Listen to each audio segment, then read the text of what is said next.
मंच पर उपस्थित सभी नेतागण, मेरे प्यारे भाइयों और बहनों, मुझे इंडिया गठबंधन की ओर से इंडिया गठबंधन की 5 सूत्री मांगें पढ़ने के लिए कहा है। इससे पहले कि मैं ये शुरू करूं, मैं एक छोटी सी बात आपके सामने रखना चाहती हूं। देखिए, ये दिल्ली वाले जानते हैं कि ये दिल्ली का सुप्रसिद्ध रामलीला मैदान है। यहाँ बचपन से मैं आ रही हूँ। हर साल दशहरे के दिन यहाँ इसी मैदान में रावण के पुतले का दहन होता है। मैं छोटी थी तो अपनी दादी जी इंदिरा जी के साथ आती थी, उनके पैरों के पास जमीन पर बैठ के देखती थी। उन्होंने हमारे देश की ये प्राचीन, हजारों वर्ष प्राचीन गाथा जो रामायण है, भगवान राम जी की जीवन गाथा मुझे सुनाई। आज जो सत्ता में है वे अपने आप को राम भक्त कहलाते हैं। इसीलिए यहाँ बैठे हुए मेरे मन में ये बात आई कि उनको इस संदर्भ में कुछ कहना चाहिए। मुझे लगता है कि वे कर्मकांड में उलझ गए हैं। मुझे लगता है कि वे दिखावे में लिप्त हो चुके हैं। इसीलिए मैं आज यहाँ खड़े होकर उन्हें याद दिलाना चाहती हूँ कि वो हजारों वर्ष पुरानी गाथा क्या थी और उसका संदेश क्या था। भगवान राम जब सत्य के लिए लड़े, उनके पास सत्ता नहीं थी। भगवान राम जब सत्य के लिए लड़े, उनके पास संसाधन नहीं थे। उनके पास तो रथ भी नहीं था। रथ रावण के पास था, संसाधन रावण के पास थे, सेना रावण के पास थी, सोना रावण के पास थी। वो तो सोने की लंका में रहता था।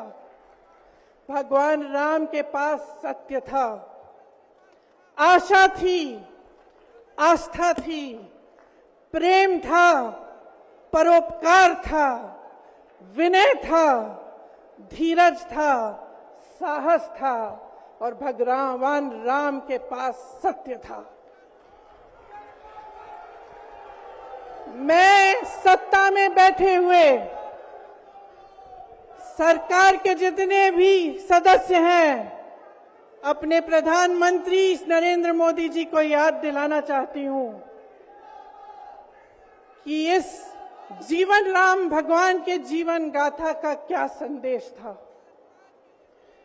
सत्ता सदैव नहीं रहती, सदैव नहीं रहती सत्ता।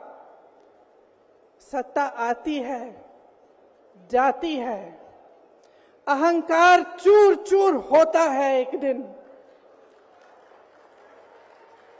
यही संदेश था भगवान राम का, उनके जीवन का। और आज यहाँ रामलीला मैदान पर खड़े हुए इंडिया गठबंधन की 5 मांगों को पढ़ने से पहले मुझे ये उचित लगा कि मैं ये संदेश एक बार फिर दोहराऊं। इंडिया गठबंधन की 5 सूत्री मांगें भारत के चुनाव आयोग को लोकसभा चुनावों में समान अवसर सुनिश्चित करना चाहिए। दूसरी मांग, चुनाव आयोग को चुनाव में हेराफेरी करने के उद्देश्य से विपक्षी राजनीतिक दलों के खिलाफ इनकम टैक्स, ईडी और सीबीआई द्वारा की जाने वाली बलपूर्वक कार्रवाई को रोकना चाहिए। तीसरी मांग, श्री हेमंत सोरेन एवं श्री अरविंद केजरीवाल जी की तत्काल रिहाई की जाए। चौथी मांग, चुनाव के दौरान विपक्ष के राजनीतिक दलों का आर्थिक रूप से गला घोटने की जबरन कार्रवाई तुरंत बंद होनी चाहिए। पांचवी मांग, चुनावी बांड का उपयोग करके बीजेपी द्वारा बदले की भावना जबरन वसूली और धन शोधन के आरोपों की जांच के लिए सुप्रीम कोर्ट की निगरानी में एक एसआईटी गठित हो जानी चाहिए। बीजेपी शासन द्वारा पैदा की गई अलोकतांत्रिक बाधाओं के बावजूद इंडिया गठबंधन लड़ने, जीतने और हमारे लोकतंत्र को बचाने के लिए दृढ़ और आश्वस्त है। जुड़ेगा भारत, जीतेगा इंडिया।